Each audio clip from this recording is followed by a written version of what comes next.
ये कोई साधारण निशान नहीं, ये भगवान विष्णु के असली पद चिन्ह है। लेकिन ये यहाँ किसी पूजा के लिए नहीं, बल्कि एक महाशक्तिशाली असुर की छाती को हमेशा के लिए दबाए रखने के लिए है। यह कहानी है असुर गयासुर की। लेकिन रुकिए, वह कोई पापी या दुष्ट राक्षस नहीं, बल्कि भगवान विष्णु का इतना बड़ा भक्त था कि उसने कठोर तपस्या करके भगवान ब्रह्मा से वरदान पा लिया। वरदान था, जो भी मुझे देख लेगा या छू लेगा उसे सीधे मोक्ष मिल जाएगा। यह वरदान इतना शक्तिशाली था कि हर पापी भी सीधे मोक्ष पाने लगा। स्वर्ग नर्क खाली हो गए और यमराज का काम ही बंद हो गया। जब प्रकृति का संतुलन बिगड़ा तो देवताओं ने एक दिव्य छल किया। उन्होंने गयासुर से उसकी पवित्र देह पर यज्ञ करने की अनुमति मांगी। जैसे ही गयासुर लेटा, वह हिलने लगा। तब ब्रह्मा जी ने मृत्यु के देवता यमराज को आदेश दिया कि वो अपने लोक से एक विशाल धर्मशिला लेकर आएं और गयासुर की देह पर रख दें।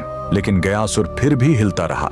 तब उसे स्थिर करने के लिए स्वयं भगवान विष्णु ने उस विशाल धर्मशिला पर अपना दाहिना पैर रख दिया, जो हमेशा के लिए अंकित हो गया। भगवान के स्पर्श से गयासुर खुश था। उसने मृत्यु से पहले भगवान विष्णु से वरदान मांगा, मेरी यह देह दुनिया का सबसे बड़ा तीर्थ बने, और जो यहाँ अपने पितरों का पिंड दान करेगा उन्हें सीधे मोक्ष मिलेगा। और भगवान के आशीर्वाद से गयासुर का वही शरीर आज बिहार का पवित्र गया शहर है। और जिस स्थान पर विष्णु ने पैर रखा था, वहीं पर बना है यह प्रसिद्ध विष्णुपद मंदिर। लेकिन रुकिए, इसी मंदिर के बगल में इस फल्गु नदी में कभी पानी नहीं दिखेगा। क्यों? कहते हैं, जब भगवान राम और लक्ष्मण अपने पिता के पिंड दान की सामग्री लेने गए थे, तब राजा दशरथ की आत्मा स्वयं प्रकट हो गई और उन्होंने माता सीता से ही पिंड दान मांग लिया। तब सीता जी ने फल्गु नदी की रेत से ही पिंड बनाए। उनके हाथों में रेत भी अन्न के पिंड के बराबर हो गए। और फल्गु नदी एक गाय और एक ब्राह्मण को गवाह बनाया। लेकिन जब राम जी लौटे तो उन्हें इस बात पर विश्वास नहीं हुआ